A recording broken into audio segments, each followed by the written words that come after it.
Bom, vamos falar de uma época em que movimentos intelectuais começaram a criticar o absolutismo do rei, o poder da Igreja Católica. Vamos dar início a essa aventura? Então, vocês vão poder observar que quando formos trabalhar o iluminismo, vocês vão perceber que intelectuais começaram a criticar o comportamento dos reis, o comportamento da Igreja Católica, o tradicionalismo da Igreja Católica, né? O mercantilismo, a política econômica. Vamos abrir a imagem para eu comentar com vocês o que estava acontecendo aí nesse período, tá? Bom, nós temos um conjunto de intelectuais, né, de famílias também. Vocês podem perceber pela imagem que é um pessoal de elite, né? Um pessoal que estaria trabalhando tudo quanto era questionamentos, né, acerca daquela época. Então, podemos observar que não existem pessoas comuns aí, né? Pessoas da população, do terceiro estado, como chamavam naquela época. Por quê? Porque o iluminismo, de início, era um acesso às pessoas ricas, né? Quem teria acesso à leitura, a esse raciocínio, né? A esse século das luzes, eram pessoas ricas. Boa parte da população não tinha esse acesso, né? Por quê? Bom, vocês vão entender agora o porquê. A sociedade europeia do século XIX, ela estaria dividida em clero, né? O pessoal da igreja, né? Bispos, padres, cardeais, a nobreza, que seria aquelas pessoas ligadas à nobreza guerreira, não é isso? Aos nobres que estariam sempre ali pronto para proteger, então teria um estilo de vida alto, e a maior parte da população, as pessoas simples, camponeses, servos, né? Trabalhadores. Então esse pessoal, que é a base da pirâmide, não tinha acesso à leitura, né? Claro que muitos nobres também, mas eu quero frisar em relação a essas pessoas, né, do campo.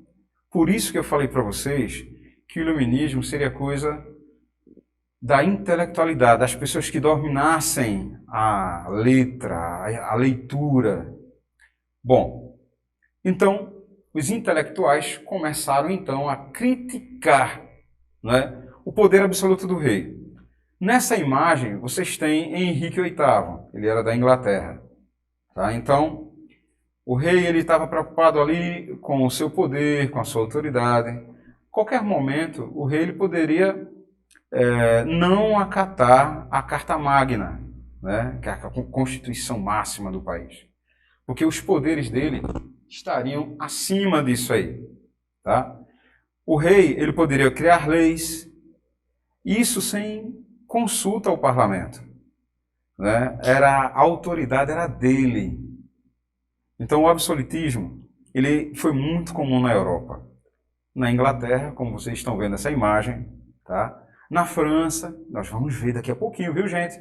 Outro rei absolutista, né? E percebam que o absolutismo, ele é comum, a existência dele, que exista nobres que defendam esse tipo de poder concentrado nas mãos do rei. Professor Flávio, então, a ideia do absolutismo é a concentração de poderes nas mãos de um rei? Sim. Professor, hoje em dia, na atualidade, é assim ainda? Não. Não. Hoje em dia, existe a divisão dos poderes. Coloca a imagem para cá, por gentileza. Bom, vocês já viram que existe o poder legislativo, executivo e o judiciário. Tripartição dos poderes, né, gente? Então, eles devem funcionar de forma harmônica entre si. Assim, o executivo ele não pode ter aquela autoridade toda, né? Ele tem que administrar. O legislativo nas leis, né? E o judiciário fiscalizar, julgar a aplicação dessas leis. Vamos para a próxima imagem. Tá? Luís XIV. Luís XIV. Bom, Luís XIV ele é da França. Luís XIV, sendo da França, ele tinha um dizer assim, l'état moi. É uma expressão francesa que quer dizer o Estado sou eu. O Estado sou eu. Eu sou o governo, né? Eu sou a lei. Bom, pessoal, para vocês terem uma ideia, esse Luís XIV, ele fazia festas, né? Banquetes. E o povo na França, e os seus súditos, professor, ele estaria preocupado? Não, de forma alguma ele não estaria preocupado, né? Entenderam? Então, a autoridade do rei, pessoal, ela deveria estar acima, soberana. Para vocês terem uma ideia, existiam filósofos, né, teorias de filósofos, que diziam que o rei tinha um poder divino.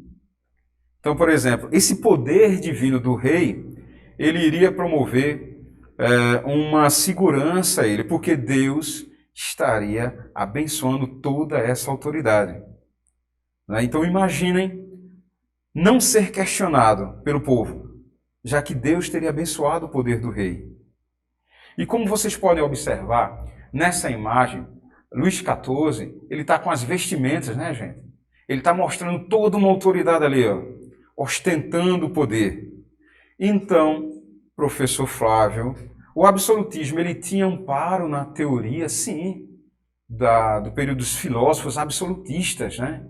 Que defendiam essa autoridade do rei. Mas isso, pessoal, começa a mudar a partir do século XIX. A sociedade, principalmente baseada em alguns filósofos, começam a elaborar críticas. Vamos olhar mais um pouquinho esse detalhe aí. Tá? Bom, iluminismo, a imagem está em aberto, vocês vão ler comigo o que significa. O iluminismo, ou a era da razão. Por que razão, professor? Porque antes as explicações estariam na fé, tá? Então, a ciência não era levada em conta. A explicação estaria na fé. Resquícios da Idade Medieval, tá? Com filósofos lá. Tinha um filósofo naquela época chamado Santo Agostinho. Santo Agostinho. Ele teria falado que a fé seria a resposta para todas as coisas na vida. Agora, essa questão, esse olhar religioso, povoou o imaginário da Europa por um bom tempo, até chegar no século XVIII, até chegar na Era da Razão. Professor Flávio, como assim a Era da Razão? O uso da racionalidade, o uso dos questionamentos, tá? Então vamos lá. O iluminismo, ou Era da Razão, começou na Europa no século XVIII e se difundiu por muitas partes do mundo. Professor, o que significa difundiu? Que se espalhou por outras partes do mundo, né? Então foi divulgado, foi para outras localidades. Para quem não entendia a palavra difundir, tá, gente? Vamos lá, continuando. Os pensadores iluministas se opunham ao poder absoluto. Como assim se opunham? Eram contrários ao poder absoluto dos reis e da Igreja Católica. Professor Flávio, como assim? Da Igreja Católica? Sim, naquela época, pessoal, a Igreja ela estaria dando um ar de controle, assim, no imagético da época, no imaginário da época, né? Então, muitos cientistas disseram, não, o Estado tem que ser laico, tem que ser aberto à questão religiosa, né? Para que as pessoas pudessem praticar sua religiosidade. Mas na época que estamos falando, teria que ser praticado o catolicismo, tá? Usando a razão, pensamento lógico, e a ciência para criticar esse poder. Então, como vocês podem ver, o iluminismo veio para criticar o poder do rei e o poder da Igreja Católica. Além também de criticar que a economia deveria ser mais livre, né? Bom, vamos agora para o próximo slide. Bom, pessoal, eu vou explicar para vocês esse slide, tá bom? Uma experiência em um pássaro na bomba de ar, do pintor Joseph, né, Wright of Devon, de 1768. 1768. 1768. Bom, professor, que século seria esse, professor? Século XVIII, tá? Século XVIII. Bom, vamos analisar essa imagem. O que mais chama a atenção é que tem uma luz saindo, né, dessa imagem. Olha só o nome do tema, iluminismo. Então tem uma luz saindo dessa imagem. Essa redoma de vidro tem um pássaro, uma calopsita. Está sendo feita uma experiência em que é retirado o oxigênio de dentro ali, né, para que o pássaro, quanto tempo ele vai morrer pelo fluxo de oxigênio que entra. Bom, gente, século XVIII, iluminismo, os estudos. Vamos ver a reação das pessoas que estão ao redor, né? Em primeiro lugar, vocês podem observar no canto esquerdo uma criança, né, debruçada e um homem olhando a experiência, olhando fixamente a experiência. Chamou a atenção. Do outro lado, no lado direito, tem uma menina que não quer ver, né, porque aquilo ali está tirando a vida do pássaro ali, ela não quer ver. E a irmãzinha dela, muito provavelmente a irmã, ela está olhando ali, né? O pai está tentando explicar para a irmãzinha que não quer ver o significado daquilo ali. Então eram os estudos que estavam sendo feitos e que era novidade. O quadro mostra também, mais uma vez, vamos para o lado esquerdo, vocês estão vendo um casal, né? Eles olhando entre si ali, apaixonados. Esse quadro ele demonstra que muitas pessoas também não estavam preocupadas em aprender. Ela não estava preocupada com o entendimento.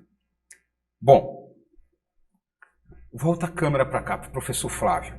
Vou explicar para vocês o que significa isso aí. Que o iluminismo, pessoal, os estudos não eram de acesso à maior parte da população. Tá? Era de uma minoria. As pessoas que eram letradas, né? Os cientistas, os filósofos, os estudiosos.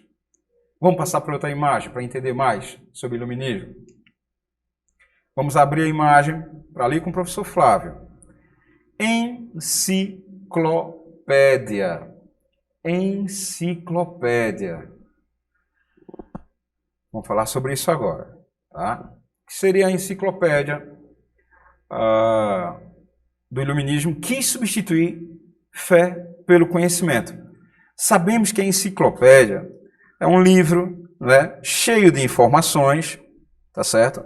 Essas informações aí vão fazer com que as pessoas que tiverem acesso vão cada vez mais se tornarem sábias, vão viver à luz da razão, à luz da racionalidade, tá? Então, ela foi coordenada por um escritor chamado D'Alembert e outro escritor chamado Diderot, tá? Então, foi elaborada em 1751. E 1780, com base nos ideais iluministas, filósofos pretendiam, através do saber, criar o cidadão esclarecido. Bom, volta a imagem para mim agora. Pessoal, cidadão esclarecido é a função da educação, né? Então você está na escola para aprender mais, para usar da racionalidade, para ter uma sabedoria, para conviver em sociedade, para saber o que é bom e o que é ruim, né? Você está na escola para aprender a respeitar o próximo e ter, de certa forma, uma convivência em que um pode ajudar o outro, um processo de alteridade, se colocar no lugar do outro. Então o iluminismo ele veio para mostrar também que através de vários estudos na ciência a pessoa chegaria a um auge, né? A um conhecimento. Tá bom? Bom, professor Flávio, o que nós vimos até esse momento, professor? Bom, vocês viram que estamos falando sobre iluminismo. Vocês perceberam também que o iluminismo ele é comum no século XIX. Que o iluminismo falava para usar da racionalidade, usar da sabedoria e contestar, criticar velhos costumes, criticar velhos hábitos, tá? Bom, vamos passar para outro slide. Enciclopédia. Olha aí, gente, a imagem da enciclopédia. Vamos abrir aí, só para vocês perceberem, né? Bom, quem foi que criou a enciclopédia, professor? Dois escritores, né? Dois pensadores, Diderot e D'Alembert. Qual era a função, professor, de se ter uma enciclopédia? A enciclopédia iria fazer com que o conteúdo, o conhecimento chegasse a várias pessoas. E realmente foi isso que aconteceu. Em vários locais teve essa enciclopédia, as pessoas passaram a ler sobre os mais diversos temas. Bom, fecha a imagem aí, por gentileza. Se vocês perguntarem, pergunta agora aos pais de vocês, chama os pais aí, quem tiver aí, o adulto, chama aí o professor Flávio, vai fazer uma pergunta. Aqui em Vitória, não só aqui em Vitória, como no Brasil todo, nos anos 70, 80, né, era muito comum as pessoas irem vender enciclopédia, né, na casa ali. E tinha todo o conteúdo ali naquela enciclopédia. Tá? Então, comum no século XIX isso, professor? Sim. Mas comum no século XX também? Sim. Né? Hoje em dia, o que se tem de informação? Onde é que você busca um monte de conhecimento, pessoal? Internet, né? Apesar que o livro é insubstituível, mas hoje em dia, qualquer tipo de conhecimento que você vá buscar, usando de forma sábia, por meio da internet. Né? Também tem que saber de forma sábia. E não esqueça dos livros, que é muito importante. Viajar por meio dos livros. Então o conhecimento já estaria ali, ó, ganhando asas. Né? E dessa vez tendo representantes. Próximo slide. Abram o slide aí. Bom, veja só como se escreve o nome desse filósofo. V-O-L-T-A-I-R-E. Voltaire. Vou repetir, tá? Veja só. V-O-L-T-A-I-R-E.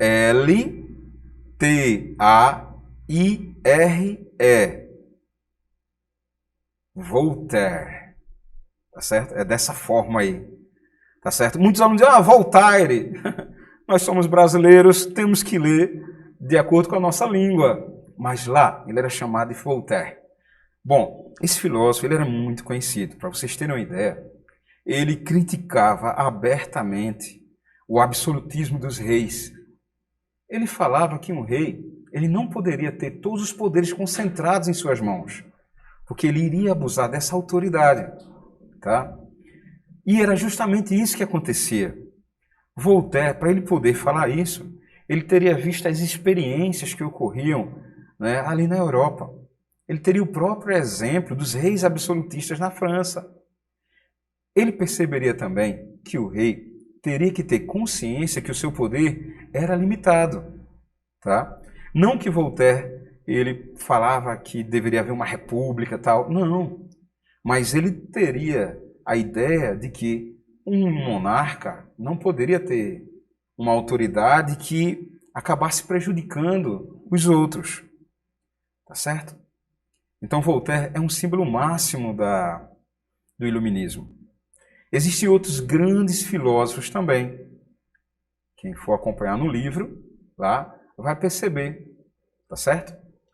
Vocês vão perceber agora que esse senhor, ele de fato cria uma obra, né, que fala sobre a divisão dos poderes. O nome dessa obra é Espírito das Leis. Professor Flávio Alexandre, eu estou vendo o nome aí, ó, o nome desse barão é um meio complicado. O senhor pode soletrar e pode falar a pronúncia que eu posso, sim, sem problema algum, tá bom? Então, é o Barão D. Agora eu vou soletrar, gente, é uma palavra francesa, presta atenção. M-O-N, mon, T-E-S, tes, Q-U-I-E-U. Q-U-I-E-U. Tá? Montesquieu, Barão de Montesquieu. Esse barão, ele dizia que o rei deveria ter seus poderes divididos. Ele não poderia, de forma alguma, intervir no legislativo. Por isso que hoje, em todos os locais do mundo que existe um monarca, tem que haver leis para que os poderes dele sejam limitados. Obviamente, eu não vou falar aqui do Oriente, né, que tem chefes de estados lá que abusam da autoridade. Né, eles abusam da autoridade. Não vou falar. Mas eu vou dar um exemplo aqui do nosso Brasil. Tá certo? Aqui no Brasil. Volta a câmera aqui para mim. Vamos lá. Aqui no Brasil, vocês sabem, né? Eu comentei logo no início da aula. Existe o poder executivo, que é o presidente da República ali, que se destaca, né, gente? O poder legislativo, então estamos falando das câmaras, né? Seja o Senado, seja a Câmara dos Deputados, seja o poder legislativo representado no município pelos vereadores, né? A elaborar as leis de forma que o povo seja beneficiado. Seja também o poder judiciário, onde tem os tribunais, né? Onde tem toda aquela fiscalização, aplicação, verificação, né, de penalidades para o descumprimento das leis. O judiciário está aí para isso. Então, o chefe de Estado, ele não pode criar leis. Na verdade, ele tem que criar projeto, por exemplo. Ele pode colocar um projeto e enviar para que seja visto pela Câmara dos Deputados, pelo Senado, né? E o pessoal aprovar ou não. Tá? Então, veja que limitação existe. Vamos voltar para a imagem. Vamos lá. Barão de Montesquieu, espírito das leis, vocês entenderam, né? O barão aí. A ideia dele que até hoje é perfeita. Consegue fazer com que haja um respeito considerável. Vamos passar para a próxima imagem. Professor, o iluminismo, o esclarecimento, a sabedoria do século XIX influenciou em quê? Né? Porque o senhor falou que era restrita à elite, inicialmente, os estudos. Bom, com o passar do tempo, passou a haver uma ampla divulgação do iluminismo, porque ele pregava ideais de liberdade, igualdade, tá certo? Fraternidade. Obviamente, são ideais ligados a país, a questões políticas e, claro, também de forma gradativa, né, que fique bem claro isso, o povo vai ligando essa ideia à vida, né, a questões sociais. Então, liberdade para ter uma vida melhor, não é isso? Igualdade de direitos. Por quê? Pessoal, para vocês terem uma ideia, nessa imagem da França aí, mostra que os servos, os camponeses, não tinham os mesmos direitos dos nobres, né? Eles pagavam impostos, só os mais pobres pagavam impostos, né? Os outros não. Então, o que é que nós tiramos disso aí? Que o iluminismo ele veio para modificar toda a história. O iluminismo começou com uma elite, né, com filósofos, e logo se expandiu. Que lá na Europa existiram muitas revoluções. Influenciou aqui no Brasil. Por exemplo, a Inconfidência Mineira e a Insurreição Pernambucana, de 1817, com as questões liberais. História com o professor Flávio. Até mais. Até a próxima aula.